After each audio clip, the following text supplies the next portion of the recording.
As humans, we have a huge tendency to focus on the negative, and I could absolutely make you a giant list of all the things that have disappointed me in the garden so far this year, but it is so important for us to intentionally focus on the things that are going well. And so today we're going to celebrate all of these successes, big and little, and I hope that you will come along with me.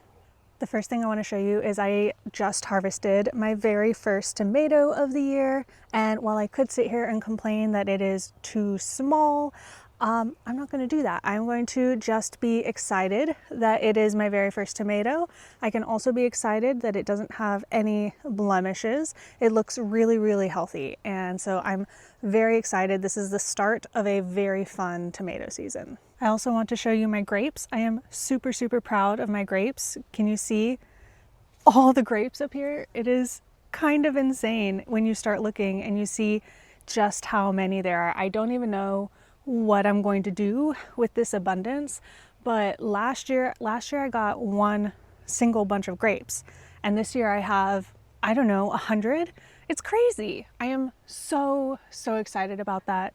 This is such a win this year. Now, I also want to say, as we're going through this, I am going to give you a little bit of homework. I want you to be thinking about what you are proud of so far, no matter how little it is, and I want to hear about it in the comments below. So right here I have some tromboncino squash that has started, and I am really happy that it has sprouted and it is doing well, but I am also just really proud of myself for trying again with squash this year. I have had a lot of trouble with squash in the past. The pests are really, really bad here, and I have kind of given up in previous years, and I've been like, I'm just not even going to try.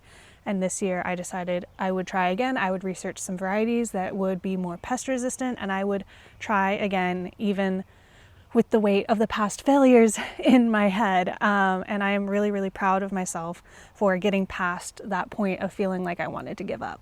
And because the cats are always with me out in the garden, I am not going to forget to pay my cat tax to you guys. This is Mr. Draco, 13 years old. He loves hanging out in the garden and sunning himself on the mulch. Okay, and so speaking of wanting to give up and not giving up, we have Bermuda grass. This has been like my biggest enemy in the garden ever since I started gardening here. And as it slowly encroaches into this path on this side specifically, I look at this and I'm like, how am I ever going to stay on top of this? How am I ever going to keep it out of the garden? And I can like crash out about it really easily. But this year I am trying my best, even though I know I'm not going to be able to do it perfectly.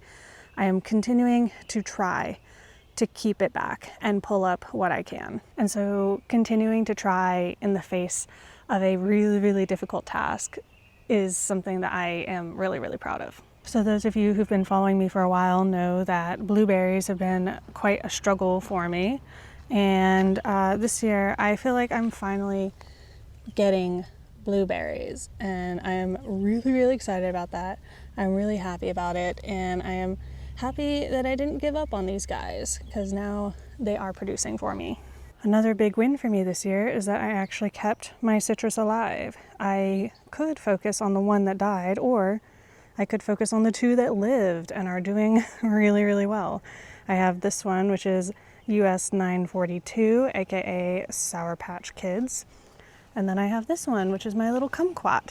And they're both doing so well. I'm really, really happy about it.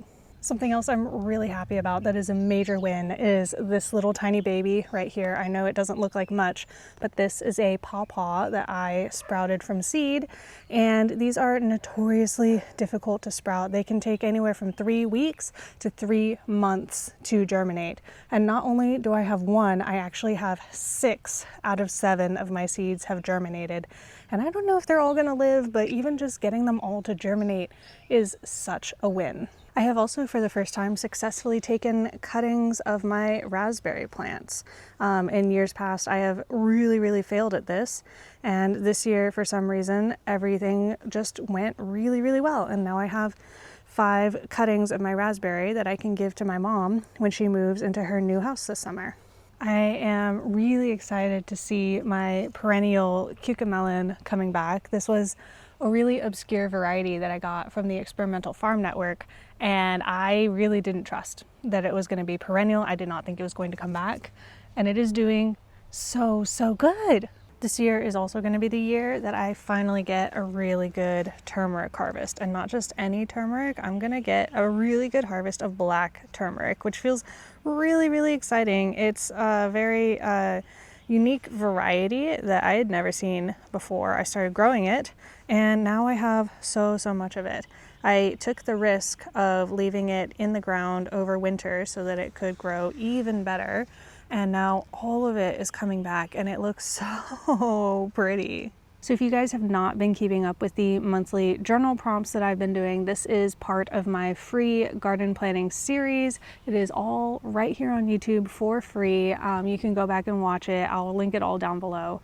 But the journaling prompt for June is, what am I most proud of so far this season? And it can be big, it can be little, it doesn't even have to be a plant. It can be an attitude or a mindset shift that you're really proud of. I just want you to come up with as many things as possible to be proud of, because intentionally focusing on what is going right is going to be really useful for you as you continue to go deeper into this gardening season where things are only going to get busier. Thank you guys for watching, and until next time, happy gardening.